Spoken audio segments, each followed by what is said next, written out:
Good morning, ladies and gentlemen, and welcome to the Power Priority Conference and webinar brought to you by Fortress Real Estate. My name is Claire Mawisa. Now, as most of us probably all know, the South African government spends around 1.6 to 6 billion rands per day to keep the lights on in this country. And just taking a look at our load shedding schedule right now, we know that's money not very well spent. Globally, renewable energy sources are on track to overtake coal as the world's largest source of electricity as early as next year. Unfortunately, the story is a bit different in South Africa because we still derive 80% of our electricity from coal, oil, and gas, making us the dirtiest country on the planet, environmentally speaking, of course. We all know the toll that load shedding has taken on our country's economy and all of our bottom lines. Private citizens and the corporate sector have taken matters into our own hands and are spearheading the swing to renewable energy in this country, as is evident by the $2.5 billion worth of solar panels, lithium-ion batteries, and inverters that South Africa has imported in the first half of this year alone. Staggering. In fact, MoneyWeb reports that over the past 5 years, the private sector has imported renewable infrastructure capable of generating the equivalent of 2.5 Coburg nuclear plants. This private sector initiative is not only good news on a basic load shedding level and ecologically, of course, but also socially. A recent report from the International Energy Agency indicates, and I quote, "Putting people at the center of all clean energy transitions not only improves people's lives, but also key to successfully implementing energy and climate policies." Our first panel today is titled "From Greenwashing to Green Leasing, the Business Case for Long-Term Sustainability." Here today we have panelists that will share their first-hand insights into the progress we have made on this front. So I'd like to introduce our panelists to you now for this particular panel. I'll start with Bruce Collins. He is the head of asset management at Fortress Real Estate, a listed property company which focuses on the development of prime logistic warehousing, retail centers, and strategic offshore investments. Welcome, Bruce. Thank you, Claire. Next, we have PC Potgieter, the sustainability manager at Fortress Real Estate. Welcome to you. And completing our first panel is Mr. Chris Wild. Chris is the Executive Director of Food and Trees for Africa, a non-profit that addresses food security, environmental sustainability, and greening. Gentlemen, thank you so much for joining me today. I think it's going to be a very interesting conversation. Bruce, I'd like to start with you, please. South Africa's dire energy situation has a specific impact on your sector. How is Fortress Real Estate moving forward into renewables, and what effect will that have on your tenants and for the country in terms of ecological, economic, and societal gains? Claire, yes, Fortress is rolling out solar energy at pace. From a numbers perspective, we sit currently with 25 installed plants. There are another 15 projects on the go. We plan to double that in the next year. So by the end of 2024, we hope to have 50 plants installed and almost double that again. So absolutely, Fortress has embraced it, and we're rolling it out at pace. The couple of other things you asked around, societal, economical. By rolling out solar energy, we're lessening our carbon footprint. I think it's common cause, everyone knows that 80% or more of our energy production is via coal. And if we could switch just a fraction of that to renewables, there'd be a massive reduction in our carbon footprint. I think what's not common knowledge is the amount of water that Eskom consumes. So from a societal perspective, we're a water-poor country, and if we could reduce that consumption, it makes a massive impact on society. And then, just from it's a numbers game. From a Fortress perspective, We're a listed entity. We have quite demanding shareholders. They've given us capital to work with, and they're looking for a return on that. So solar presents quite a unique opportunity for us to enhance our revenue streams outside of gross lettable area. And the returns we're seeing from solar are quite attractive. So from a business perspective, it makes sense as well. Okay. Now over to you, PC. I mean, a concept we see a lot these days is green leasing. What do we mean when we say green leasing? Could you just explain that for us? Yes, Claire. So I think green leasing is something we're all doing to an extent, but a green lease is basically it's a concept that aims to promote environmental and sustainable practices in the real estate industry. And another aim of it is to align the expectations and requirements from the landlord and the tenant with a view to improve the sustainable performance of a building. So it's interesting how green leasing came about initially, and there's still the real estate industry is a big contributor to greenhouse gas emissions. And initially there was an appetite to reduce this greenhouse gas emissions, and people thought green leasing was a good way to introduce energy efficiencies into buildings. But then green leasing subsequently has evolved past that initial phase of just focusing on energy efficiency. It now covers more sustainable indicators. It now you can include waste management obligations and requirements, the use of sustainable materials, green certification, indoor air quality. Sometimes we forget how important that is. So it's morphed past this just the initial concept focusing on energy efficiency, but it's become a more rounded a leasing concept. Thank you for that. Chris, I mean, Food and Trees for Africa has also been instrumental in developing the first African carbon standard, so well done for that. Is there a danger of a headlong rush into addressing our immediate energy crisis needs at a potential cost to broader long-term environmental implications? Sure. So if you look at through the lens of plan management versus crisis management, if you rush into anything, it's never really going to be a good thing. And I think the challenge for us right now is, what are we going to forego in the long run to solve the immediate energy crisis? If that includes things like natural gas and fracking, of course there are going to be long-term environmental and probably social implications that come along with rushing into anything. To answer your question. So then who is holding this development boom to environmental standards?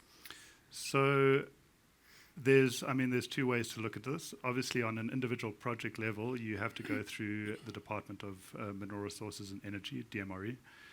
And on a project level, you have to get environmental impact assessments, and we actually have pretty good policies in South Africa around these things. If you're looking at environmental integrity on a broader level, essentially I would say, unfortunately, it is corporate South Africa and civil society that hold government to environmental integrity standards.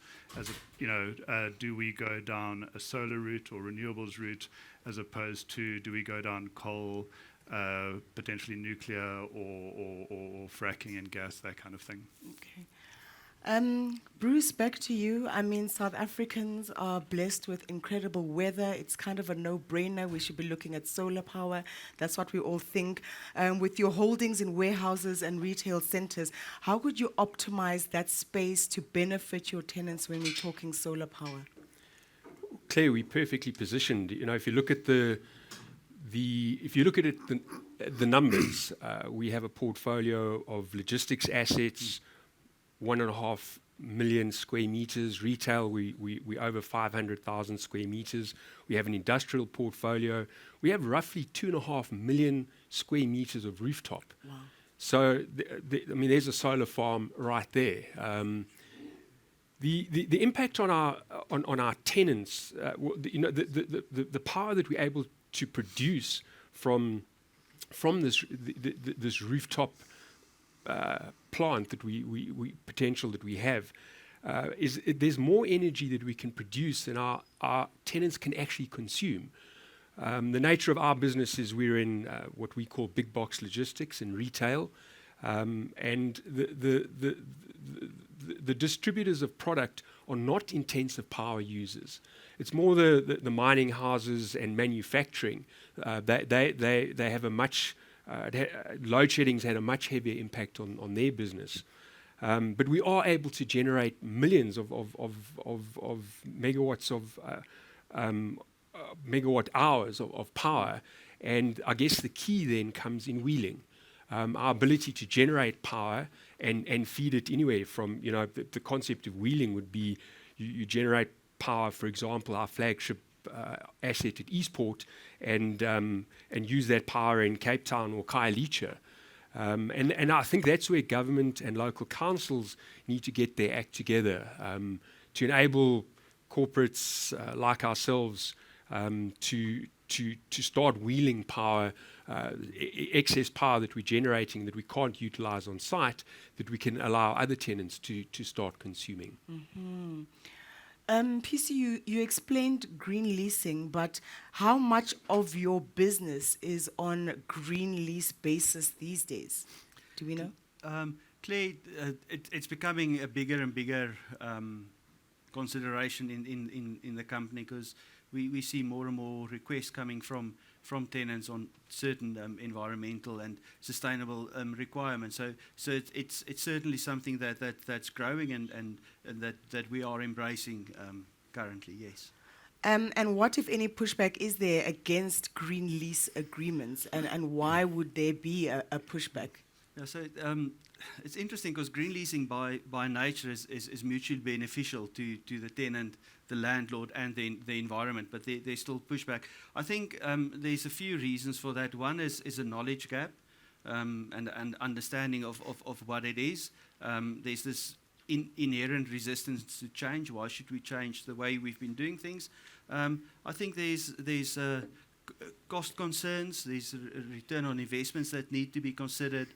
And just to get a meeting of the minds between the landlords and the tenants to how are we going to achieve what we set out that's mutually beneficial to everybody. But I think it's awareness and understanding of what it is, and as we can keep the conversations going, more open conversations, then we should break the back of it and get to a point where everybody benefits from it. Coming together and talking usually solves most problems, so yes. Chris, most South Africans are just concerned about reliable electricity. That's what they want, that's a priority. But behind this is the fact that Eskom is still relying so heavily on coal. As the chair of the Environmental Integrity Committee, could you maybe talk about government's initiatives, their willingness even to move South Africa to clean energy? Are they reluctant? This is a safe space, you can share. So just to clarify, the inclusive carbon standard is not a government entity or body. It's a private, essentially like an association. Okay. But I don't mind commenting on the government's policies.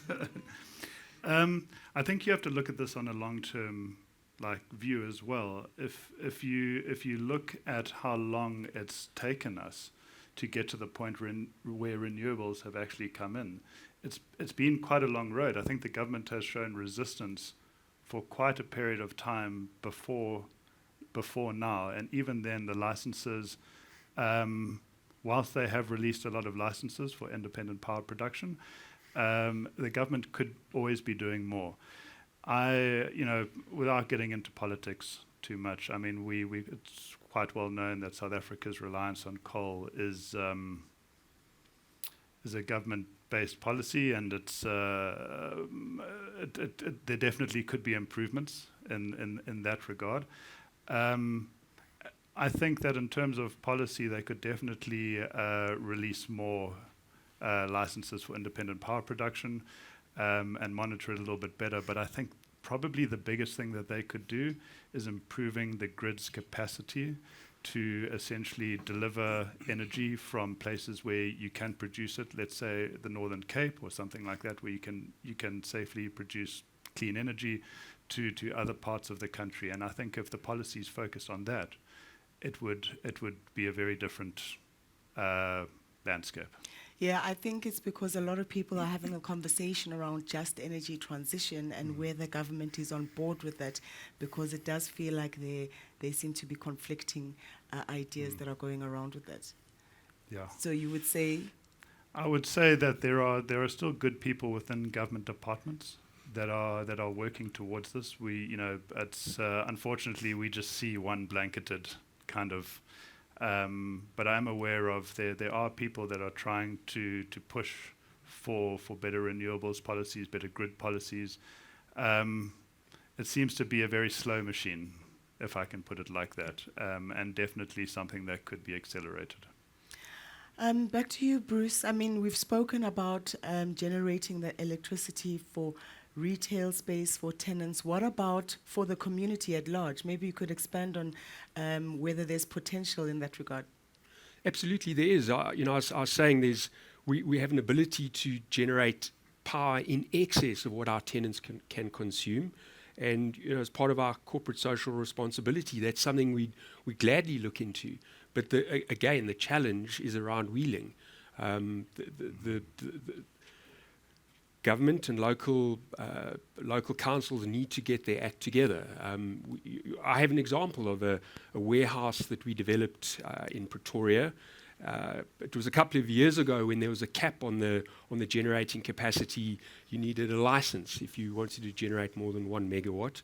So we put in just short of 1 meg before we had a tenant.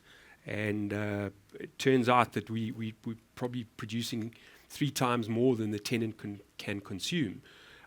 We wanted to share that excess power with the building next door that we own, but we're prohibited from doing it by local council regulations. So, and we even went as far as saying to the local municipality, well, if we can't consume it, you can take it for free. It's a waste if it's going to waste. Feed it back in the system and you can have it at no charge. And they weren't interested. I do think, that was a couple of years ago. I think now with the energy crisis, there is a different mindset, but it's just taking too long. So going back to feeding to communities, we need government to get involved and just make wheeling more accessible. And goes to Chris's point around the actual grid. There is a grid capacity. So these are all the challenges that we as business and government need to work through together. I'll put this question to the panel. We'll see who wants to pick this question up. We are having elections very soon. Is there any political will with regards to people centering the power conversation, the renewable energy conversation? Is any political party or is government actually highlighting that as something that they need to address and urgently with a plan? Anyone? Any takers? Yeah, let me. I'll make a flippant comment. I think the policy will probably be to burn more diesel before the election. Just like you saw at BRICS, suddenly we went from load shedding stage 6 to stage 2. I think the only local government that I'm aware of that is proactively procuring solar power is in the Western Cape. So, there is a bit of that, but. I just not enough, Claire. This is kind of my closing question to each one of you. Things do look a bit grim. We are on level 6 right now. I think people are frustrated. I feel people are feeling a bit at the end of the rope when it comes to the power situation in South Africa. Why are you hopeful for South Africa's ecological and energy future? I'll start with you, Chris. I think if you look at the amount of energy that's coming online between now and 2030, there is a significant amount of energy that will basically solve our power crisis in this country. Clearly, the question is whether we can get that energy to the places we need it, and so I'm definitely hopeful on the production front. I'd like to be optimistic about the transmission of energy. So I don't know if that that answers the question. It there. does. It does. PC, are you hopeful at all? Are you seeing the light at the end of this dark tunnel? Claire, I think if you live in South Africa, you have to be hopeful. No pun intended, though. I think what makes me hopeful is the power of private sector. If you look at what private sector has done over the last few years, Anton Eberhard tweeted the other day that private sector has now installed almost double the amount of renewable energy than compared to what government has done through the REIPP. And if we see what Fortress is doing and how hard we are going at expanding our solar on-site embedded generation, and I'm sure everybody, all our peer group in South Africa is doing the same. So then I am hopeful. It's not the knight on the white horse. Renewables isn't that. We need other solutions as well. But it will make a substantial contribution because it's on-site embedded generation. And because what the gentleman said is correct, it's about the transmission and distribution. That's an issue that needs to be addressed. But if we can have on-site embedded generation and help with that, that makes me hopeful for the situation. Yes, It's good to know. And Bruce, are you hopeful about our energy future? Claire, I'm extremely optimistic. Again, if you look at what Fortress is rolling out, has rolled out the intention to double it and double it again. I think we're just one of many corporates that's doing that. And then in private households, if you look at the amount of solar installation by private households, I'm pretty optimistic that within 2 years, load shedding, if it hasn't disappeared completely, will be at a much lower level. From a business perspective, I'm also optimistic because we've seen with solar energy what a fantastic incentive it is for our tenants. It becomes a mechanism for us to negotiate longer leases by sharing the solar savings. Our mantra is to attract and retain tenants, and we're seeing with solar energy production a fantastic mechanism of retaining tenants in our portfolio. So yeah, the eternal optimist. Great to end it on a positive note. Bruce Collins, PC Potgieter, Chris Weil, thank you so much for this panel, ladies and gentlemen. That was our first panel for this morning. Thank you, Claire. much. Thank you. Next up, we've got our second panel, and our new panel of experts are going to be discussing what responsibility business has in addressing the country's energy needs and how we can all work together to uplift societies in the process. Joining me on this panel, we have Stephen Brown. Stephen Brown is the Chief Executive Officer and Executive Director and MD of Fortress Real Estate Investments. Thank you for joining us, Stephen. Thanks. We also have Vincenzia Leitich. Vincenzia is Energy and Infrastructure Executive at Standard Bank. Thank you so much for joining us. And finally, we have De Villiers Botha. De Villiers is co-founder and chief operating officer of SolarRef, a specialist South African-based renewable energy solutions company specializing in medium to large-scale installations. I'll start with you, Stephen.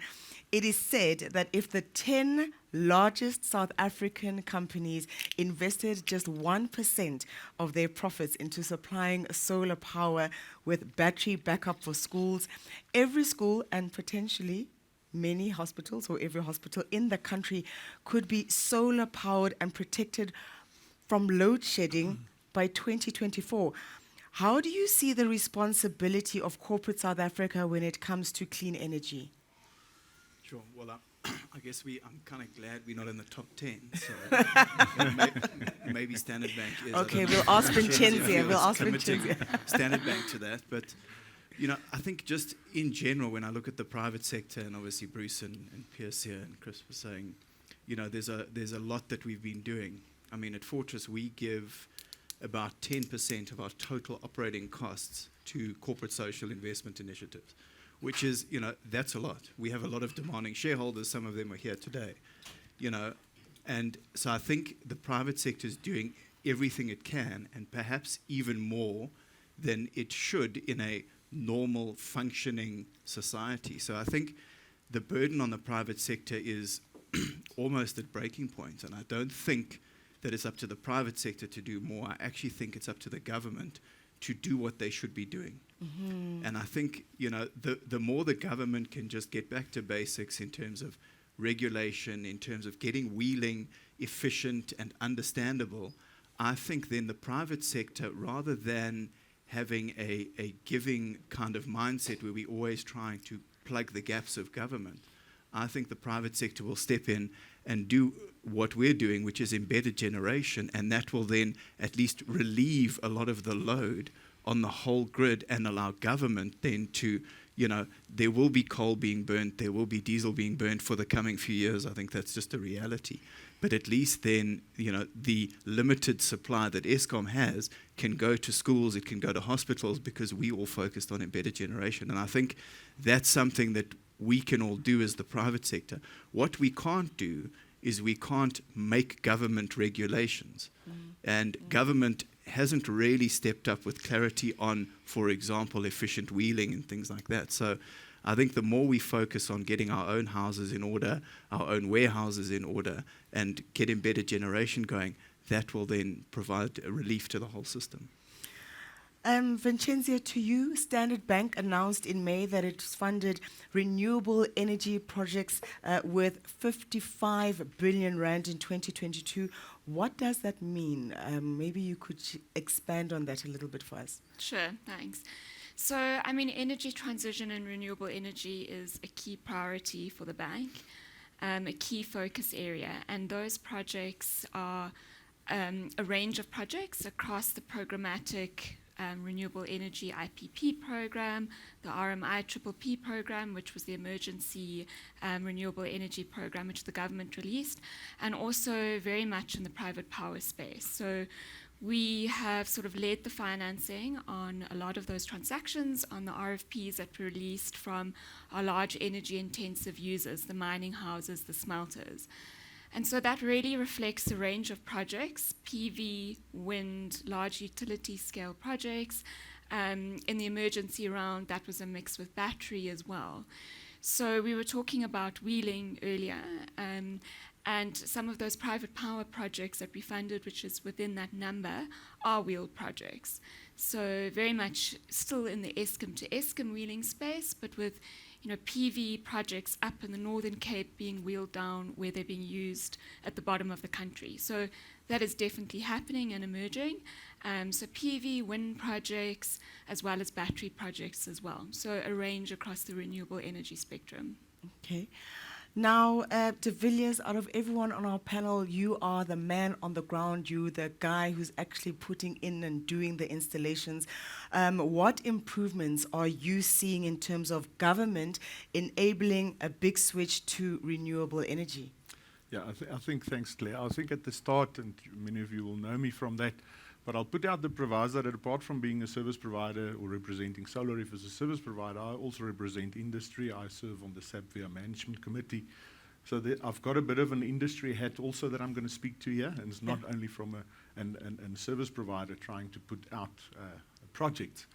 The principle is that over the years we've seen, call it hot and cold blowing from government. Let's be serious about that. We had the Schedule 2 that was amended in 2017, which put the cap on that Bruce was referring to, that made all of these plants limited to 1 meg because everyone was sort of averse to applying for a license. Then we saw the cap being raised, and that's where us as industry association very much drove that process through the channels of BUSA, NEDLAC, and Project Vulindlela and the presidency to get it over the hurdle. Now, industry at the time was asking for 50 meg.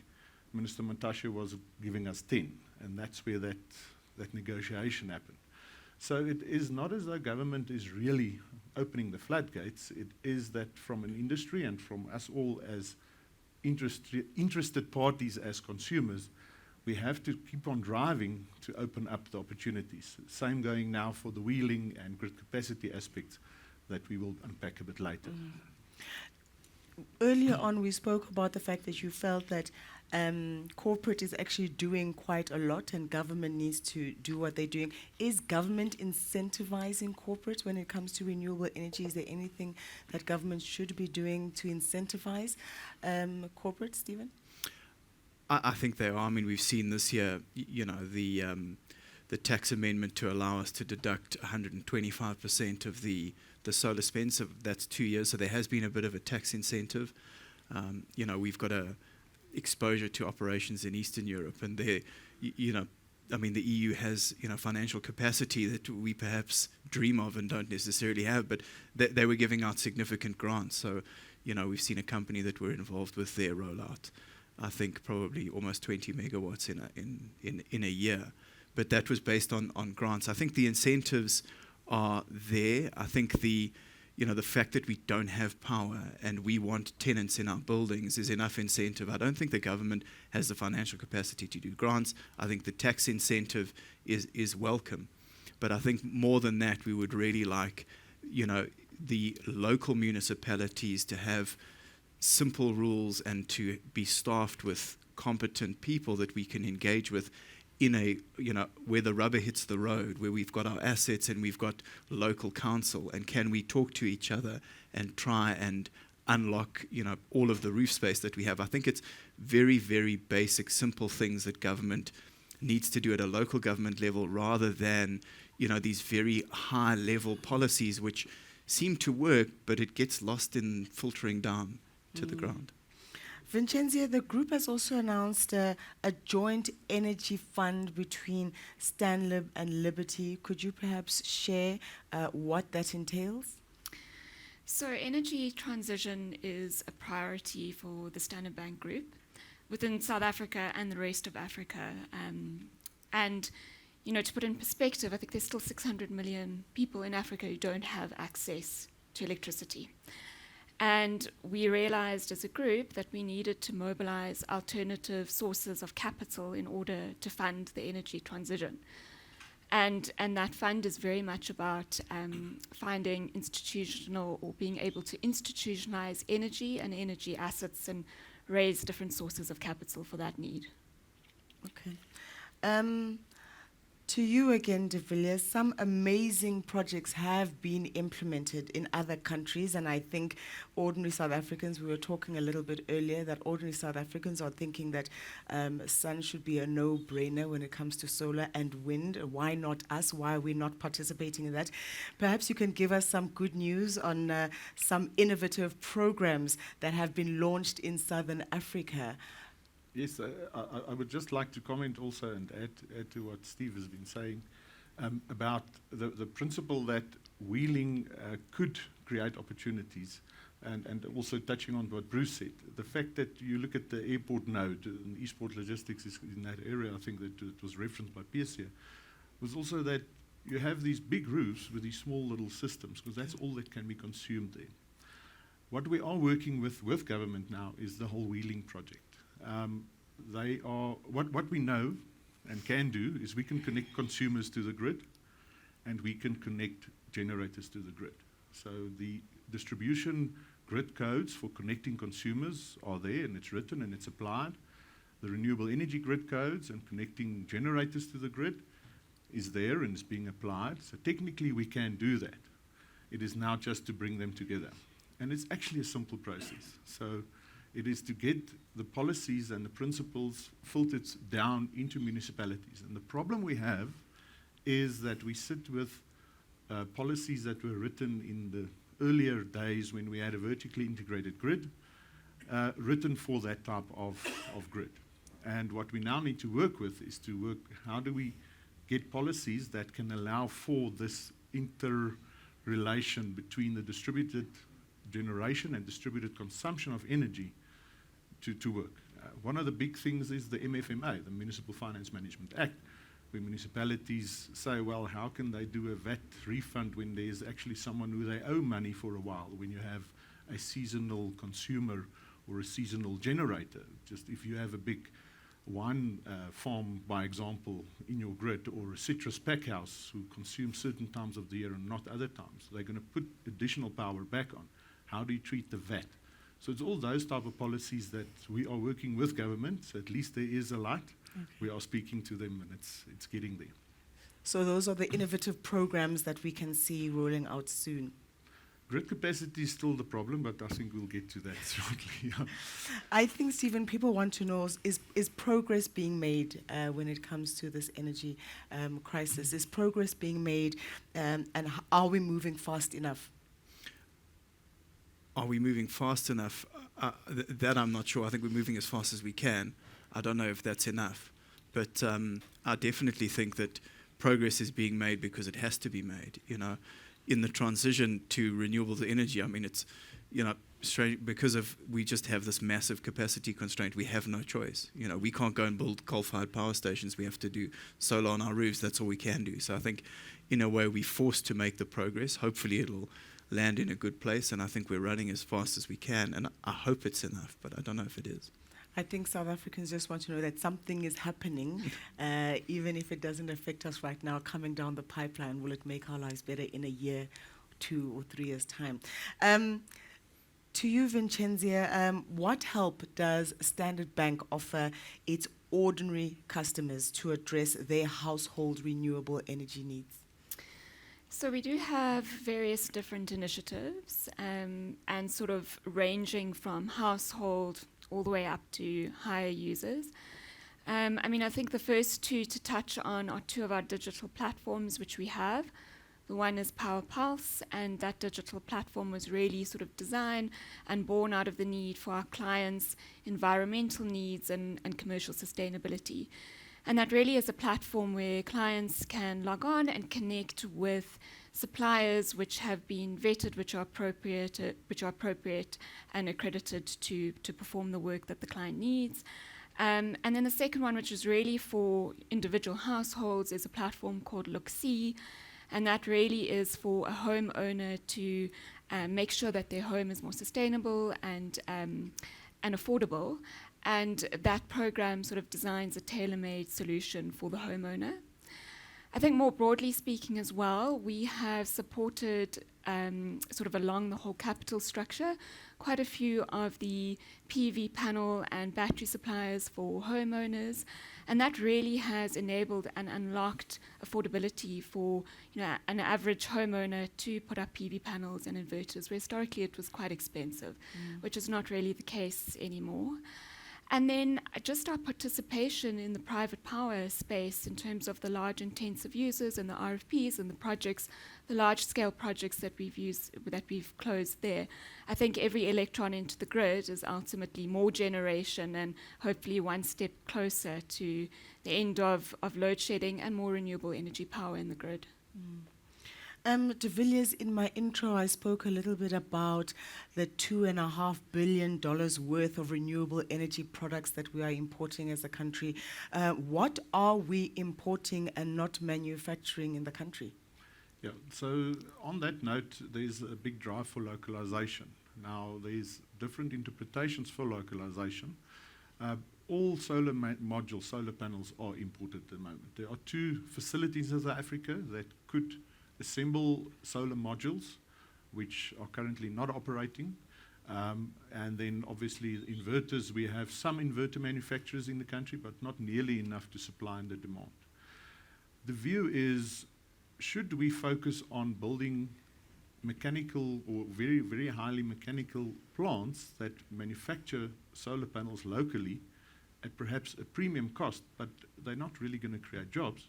Or should we focus on importing quality products from China, then in this instance, or from other countries where there are factories already, at the right price, and rather create the jobs on the ground where we can develop these projects? Now, if we look at the capacity that's currently installed in the country, and I might go a bit ahead of the story here, but 6,000 or 6 gigawatt of PV in that sense that we could say is fairly installed in South Africa.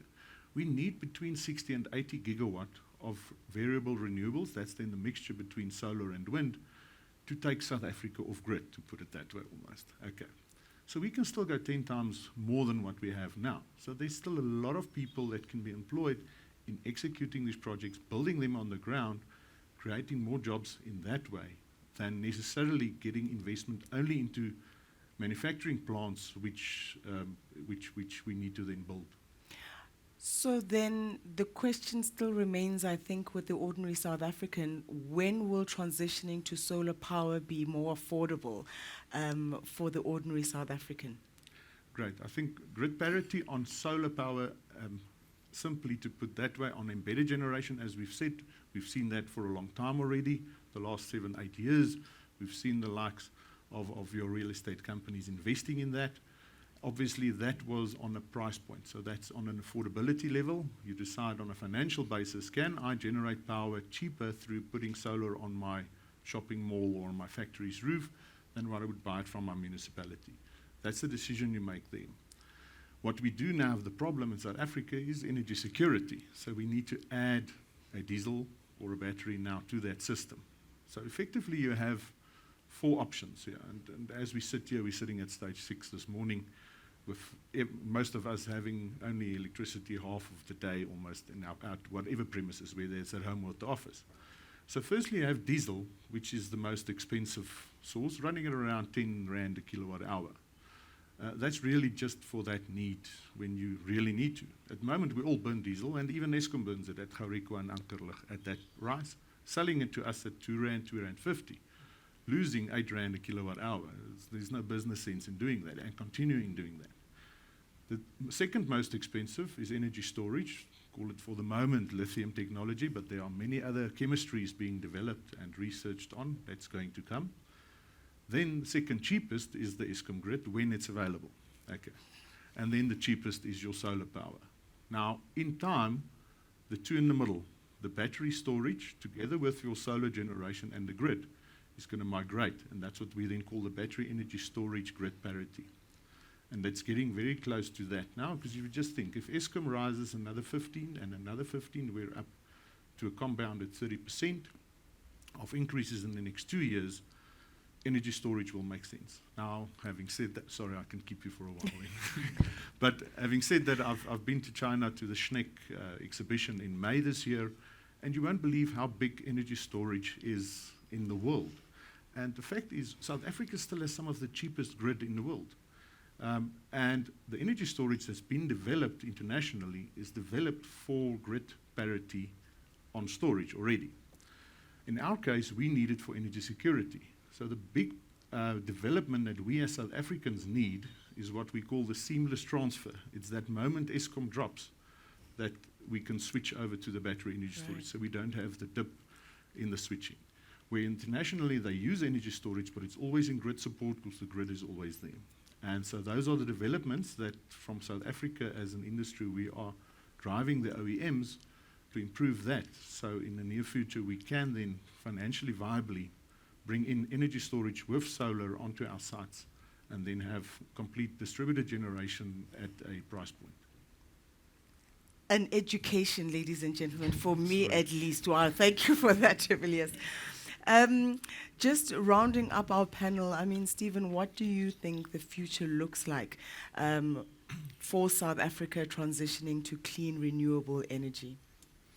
Look, I think it looks hopeful. Because it's been forced upon us. So, you know, when we don't have any other options, this is our only option. And I think that's going to, hopefully, in a few years' time, have some good results. And I think, you know, the coal generating, as they call it, the fleet is aging. And perhaps with where the world is at the moment, that's not a bad thing to eventually turn those off and get going with renewables. Thank you so much. I'm going to ask my panelists to please stay on the stage with me and open the floor to any questions that you have for our panelists. They are ready, I've been told, and prepped for your engaging, challenging, in-depth questions.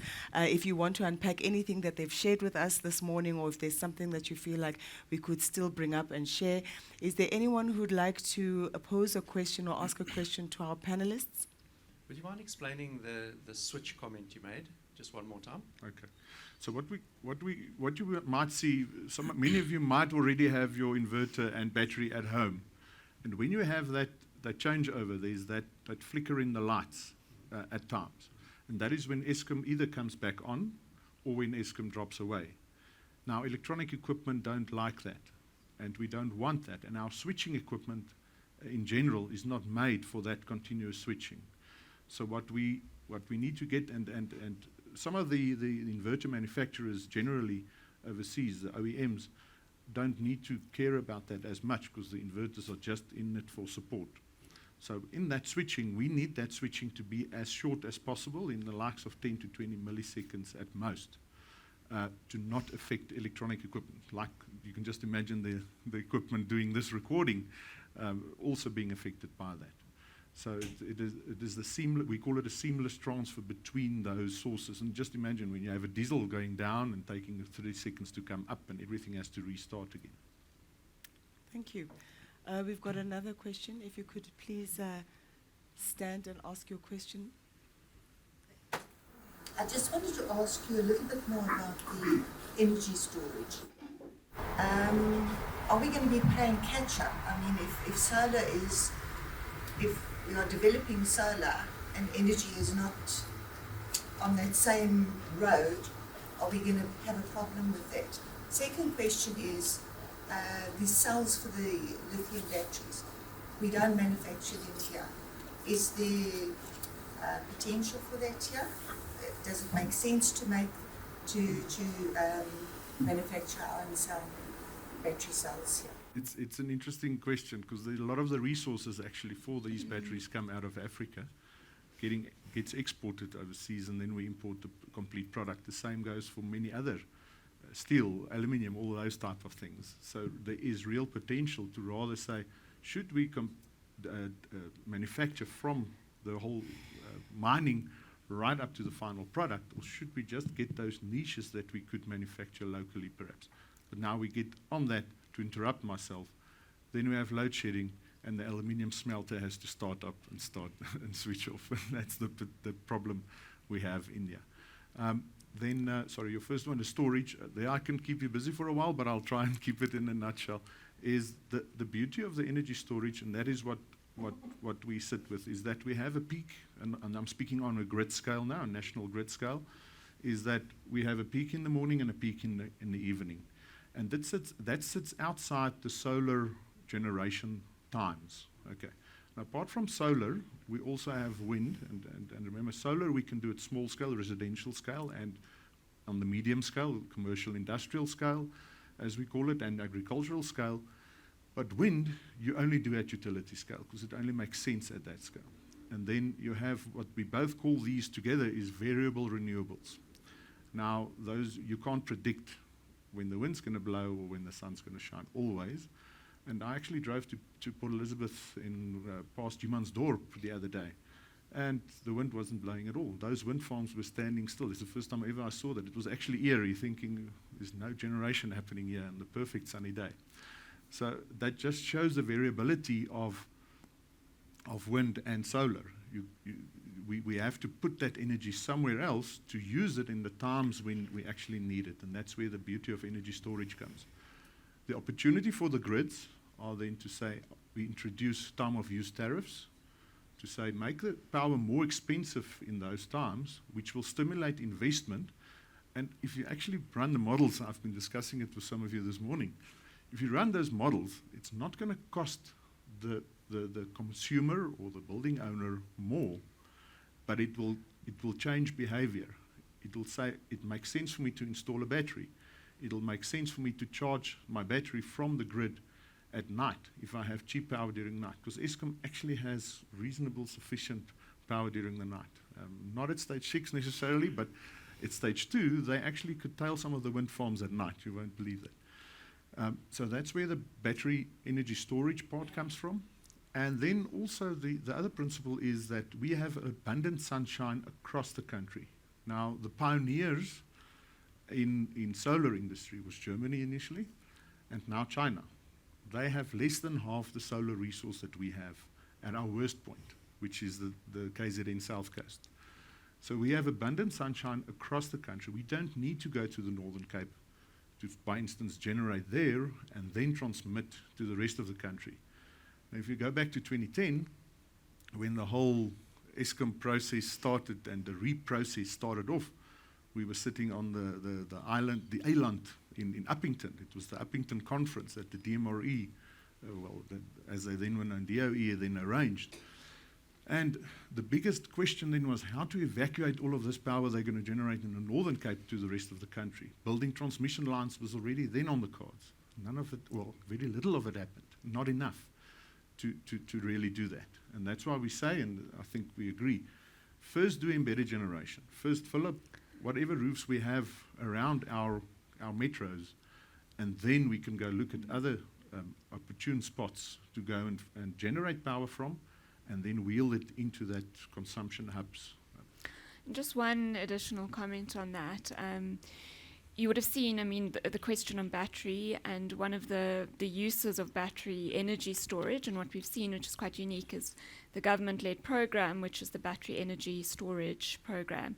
And that really is, 5 substations that were located in the Northern Cape, where energy storage would be placed. And what that is aiming to do is unlock transmission and grid access. So, maybe instead of using a lot of capital to invest in new infrastructure, which is needed, but a shorter cut to unlock transmission is to put the energy storage near the substations, which actually increases transmission in the Northern Cape, where all of the PV, mass-scale PV utility projects are. Thank you so much. We've got another question. The gentleman, if you could stand up, please. I just listened to our panelists and just analyzing what they've been saying. I'm hearing that our problem is more of a leadership and a policy crisis than an energy crisis. By just hearing what you're saying, that we are ready to plug in and solve our crisis. So I just want to find out why is there such a resistance and an inertia from government from not allowing the solutions to be implemented. I think if I could comment on that, I think there's a lot of historical generation that has to be protected in that sense, and I'm going to do perhaps an unpopular statement now from an industry then, is to say that they have to protect the current assets that there are and the supply base that we have into that. The coal mining, by example, the truckers that truck that into those sites. The problem is the maintenance are not done on the Eskom side, which creates the problem for us. Now, I've actually made a note about the energy availability factor, and that then speaks almost to your question, is how every year our Eskom and the national grid energy availability factor declines. Now, I'm going to run it by numbers. I like facts and numbers to substantiate what I'm saying. If Eskom can switch everything on that they've got on their fleet, we have 48 gigawatt of power available. Okay. That's if Kuberg and everything runs at capacity. Eskom's energy availability factor at the moment, as we speak, sits at below 50%. Okay. So we need, and that's why it's at stage 6, because we are 6 gigawatts short of that at this stage. The decline per annum from last year to this year was 5%. So 5% of the 48 is 2 gigawatt. If we didn't add the PV that we've done, as we've said, and I think on your start you also said that, the PV that we added, we would have been at stage 8, 2 stages lower, if we only relied on Eskom. So on that question, perhaps, we are just playing enough catch-up at the moment to just keep ourselves at, call it the stage 4 and 6, where we need, and technically we can do it. It is just from a policy drive that we need to get it over the hurdle to say, open it up, make it accessible, let us get the wheeling running, and get municipalities and Eskom recognized to be able to wheel this mix of energy within them. Just a brief comment on that. I think when we look at our engagement with government, we've got various industry bodies in the property sector and, certainly kind of broader business in SA. But I think, government obviously knows how to contact those industry bodies, but our plan is don't rely on government getting much right. Just rely on embedded generation, we in this building that we're in now, we've got backup water supplies, and I think the more you can craft your future without relying on that, the less disappointed you'll be, and the better product you'll have, certainly in real estate, to offer to the tenants. So I think that's certainly the way we look at it. And one additional comment from my side is I think there is a lot of work that's being done in policy and with government. We have NECOM, we have Energy Council, and there's a lot that's being done in terms of answering a lot of these questions in terms of wheeling and virtual wheeling, but it is going to take time. Yeah, my question is around grid stability. There's been a lot of talk and there's a lot of ideas floating around in the general public. And if we add renewables, and as we continue to add renewables at pace and residential storage at pace, we are creating another problem where we have load shedding, all of Bryanston is down, everyone with their residential systems actually start charging up the minute the grid comes back, destabilizes the grid. Are those legitimate concerns? Is the impact stated on the grid as bad as people say? Is this a worry that again Eskom needs to address, government needs to address? Do they need to be beefing up their grids in some way? Are we creating a future problem by increasing our renewable penetration? Yeah, I think, Pascal, that's a very, very valid question, and I'm again going to run it by numbers.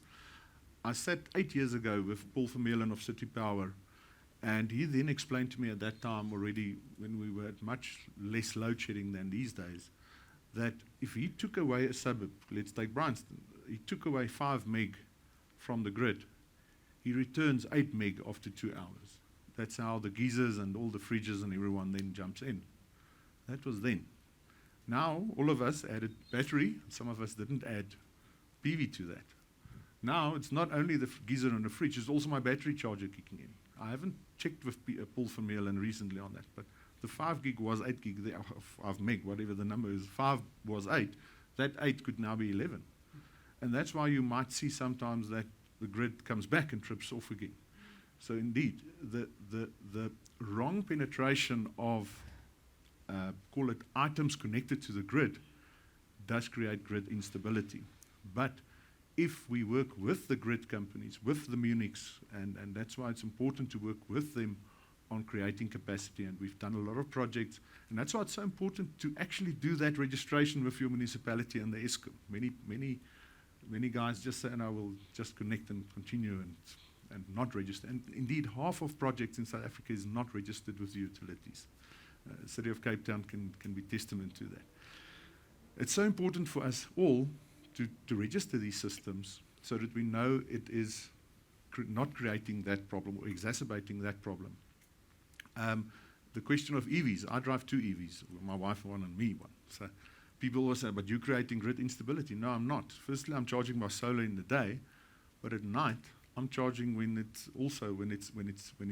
not on the peak times. So EVs bringing more storage by default onto the grid as a consumer only can actually reduce demand. And we are busy with a study now that's funded by the GIZ on electric vehicle charging, where you can have dynamic charging in the future, where that can be managed through looking at the availability from Eskom, as well as the demand, as well as the need of the load, to manage them all and to create grid stability. But it is a problem if everyone now says, I'm happy, I'm going to watch the box from my battery, and then the battery comes back on and we all pull strongly from the grid. Thank you for that. We've got another question. Yes? Thanks. Do you think that landlords are missing opportunities in providing backup to tenants? So typically in a mall, I think it's a very siloed approach. The big boxes will take care of their own needs. The landlord then is expected to take care of the needs of kind of all the line shops. Do you think we're missing opportunities as landlords of kind of navigating diesel, storage, battery, solar in that space? Yeah, we've seen it over the years. Sorry, it feels like I'm... No, go for it. You can answer the landlord question. We've seen it over the years where often when we installed grid-tied systems on the roof, now we're on site physically, and I mean, I used to drive a forklift on site. We all start somewhere, you know. The tenants will come past. Oh, we're getting solar. Are we going to get cheaper power? I said, no, it's actually the landlord that's going to benefit from this at that time.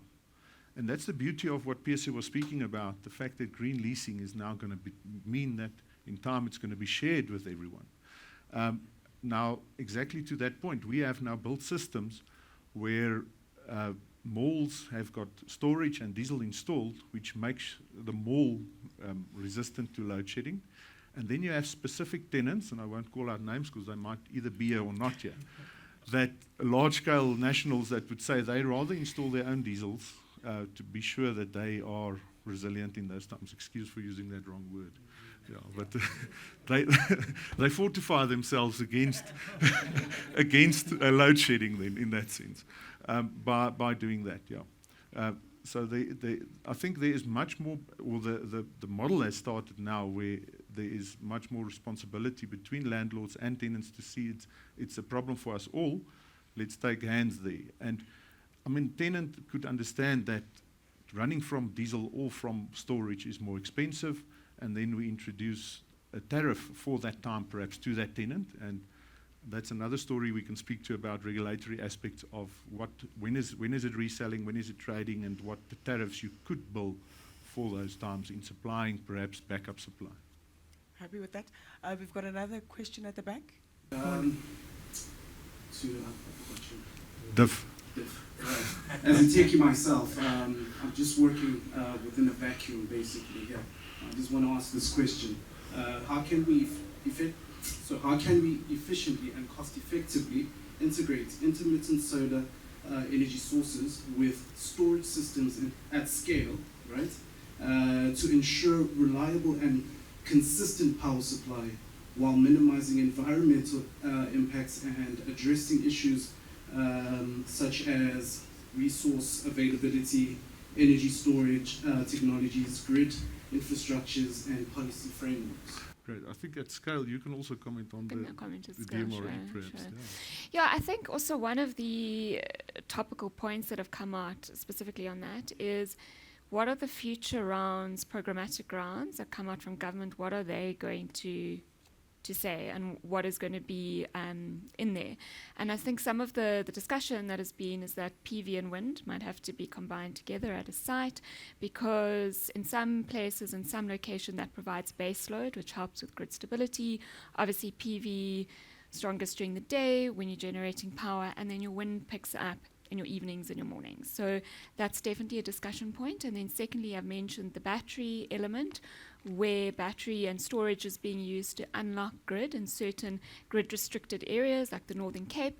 And what that will do will unlock more future projects, future renewable energy projects to be created in those areas. So from utility scale, big sort of projects, those are some of the initiatives to try and work with that. But I think, very much we are probably going to see the requirement for PV and wind to be constructed together at one site, or PV and battery, or wind and battery. On environmental, I'd like to make a comment from a personal observation I made. Was when I visited China in May, I was surprised to look at the air quality there now. Now, just on a perspective, China installs PV only, photovoltaic only, to the likes of our full Eskom fleet in 1 year. And they've done it for the last 5 years, okay? So that's the scale at which they went into renewables. That's only PV. They did more for hydro and even more for wind. The air quality, if you remember the Beijing Olympics, the problems they had, it's non-existent anymore. The one I now still saw there was water. So they still have problems, they're not without problems, but the air quality really improved through their active investment in renewables. Thank you. Were there any other questions? I think that's it for our questions. To our panelists, Stephen Brown, thank you so much. Vincenzia, Leitich, and De Villiers Botha, thank you so much for participating in our panels. One more round of applause for our panelists. Thank you so much. Thank you. Ladies and gentlemen, that's it for today. Remember, for all insights, please follow Fortress Real Estate on LinkedIn for further growth empowering perspectives. We hope you got some incredible insights from all of our panelists and the question answer session, which was very enlightening. And I hope all the traffic lights are working on your way home today. Thank you so much. Good morning. Thank you. Thank you. Thanks, Claire.